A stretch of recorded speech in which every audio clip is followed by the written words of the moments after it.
The ego itself, the nafs, which is an inclination to something habitual. So to make something of a habit. The thing is, the nafs itself, people really blame the nafs and really start saying it's the nafs and things like that, but would wish to eradicate the nafs. But it's important that we don't, because it has a force or an energy within us that if we train it, the same way it tries to incline us to doing bad or to making something a habit which is bad, it ends up pushing us and making good a habit if it's been trained. Allah subhanahu wa ta'ala says, وَإِنَّ النَّفْسَ لَأَمَّارَةٌ بِالسُّوءِ. Okay, that the nafs is an ammara bisu, and that's the first stage. It will always incline to bad. It will always incline to bad. It will get you to do something. It will try to get you to do as much to feed it. So the ego, for example, being very careful of your reputation. Why is this person disrespecting me? Does he not know who I am? That's that self which is growing, that kibr, that self. So the energy that he has of that self, rather than training it, he's feeding it. And now the more he feeds it, the more harder it is to overcome. Where you become now a slave to your ego. Where the most important thing is your reputation. Power, having power. Thinking that these people feed off me. They feed off me. You think you have so much power. That ego is being fed. That ego is being fed. It's growing. It's growing. That self is growing. Now it's going to be a huge effort to try to retain that, to bring it back, to restore it, and to grow it into good. Whereas when we are careful of these things, where we notice ourselves, we evaluate ourselves. Why did I feel insulted when someone said that to me? For example, let's give an example from the companions. Ali ibn Abi Talib is in battle. He's got someone, and they're battling. Okay?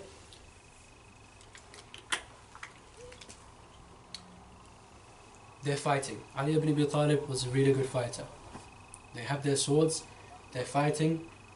Ali ibn Abi Talib manages to take strongholds, to stronghold the other man, places him down, and then he's about to go for the finish, let's say. And this man, before he does that, he looks at Ali ibn Abi Talib, he spits in his face. He goes, spits in his face.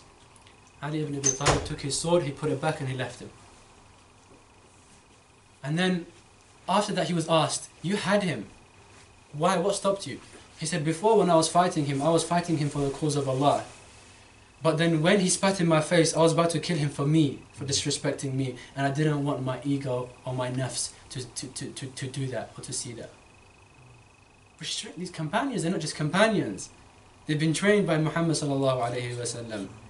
See, someone spat in his face, that would make us burn. What, me? Me? You gonna spit in my face? Huh? Me? SubhanAllah. So then there's work, there's training that needs to be done. There's training that needs to be done. When he was trained, like Ali ibn Talib left. I don't care if I look like I'm weak. I don't care if I look like, but I am not going to feed an ego that I'm not going to allow that to happen. Training. So now what's happening?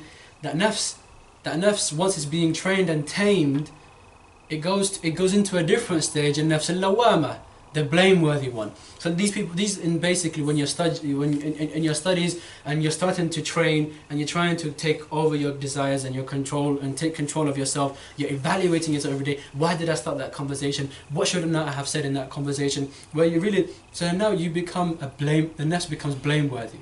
So why did I do this? Why did I do that? It's a moment of confusion. It's a moment of confusion.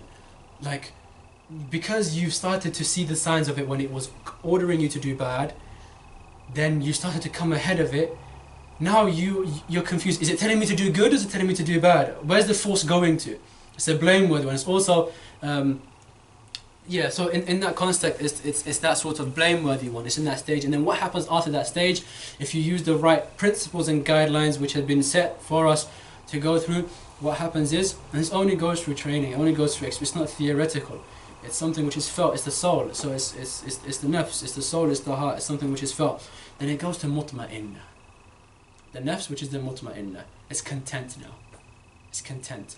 So now what happens is, the same way it used to incline you, for example, the nafs inclines you. There's a difference between the inclination of the shaitan and the inclination of the nafs. Where the inclination of the nafs wants you to do something and make it a habit. Like for example, when I wake up, I have to listen to music. When I'm commuting, the music has to be in there.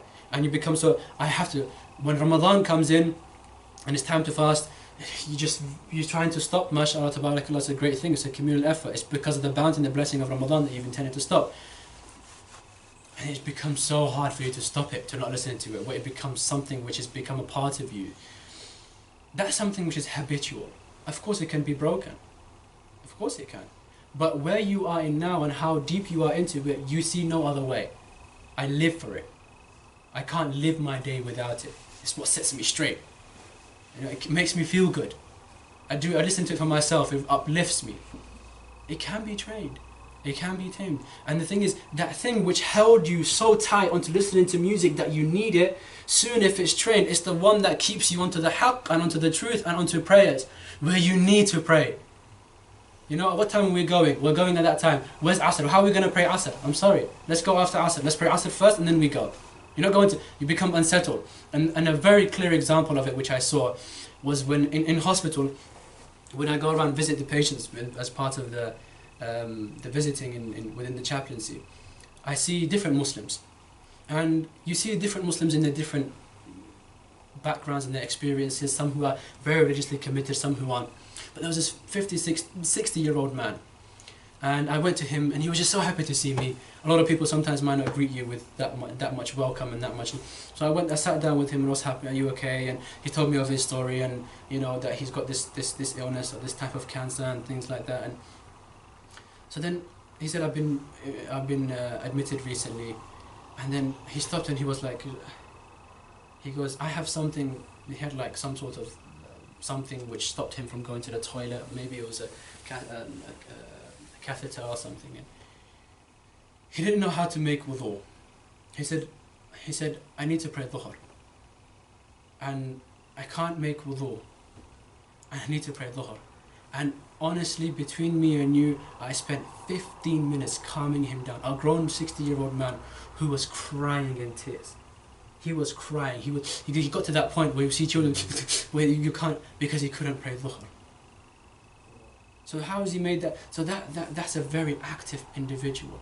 So that habit would rather it inclining him to bad, it's what's kept him. So that force is really important, but it has to go through an element of training. It's what's kept him onto that prayer. He cannot go on with that prayer. He felt like that was his everything. Prophet ﷺ will say to Bilal, when they see the time has come in, not by looking at the clock of course, but when they see the time that has come in, they will say, Bilal, the Prophet ﷺ will say, Ya Bilal, arihna biha. He will say, bring us tranquility or bring us peace with it. Meaning give the adhan so that we all know it's time for prayer. We can get together and we can pray together. And right now in the case, it's arihna minha. It's give us rest from it. What time is it? I'm going to get it out of the way now so I can get some rest. Is it Isha time? Yeah. Oh, I have to pray Isha. And then we drag ourselves, and in another case, I'm not saying that's everyone of course, in a lot of the cases, it's like, let's give the adhan or let's pray the salah so we can get it out of the way. Whereas Prophet ﷺ, arihna biha, let us feel that tranquility, that peace through it. We need it. It's that time again. It's that regular meditation. We need it. We've been in this world a bit too long now. It's been a couple of hours since our last prayer. We've been here for a bit now. We want to go back into the presence of Allah. Arihna minha ya Bilal. And the Bilal will stand up and he will give the adhan.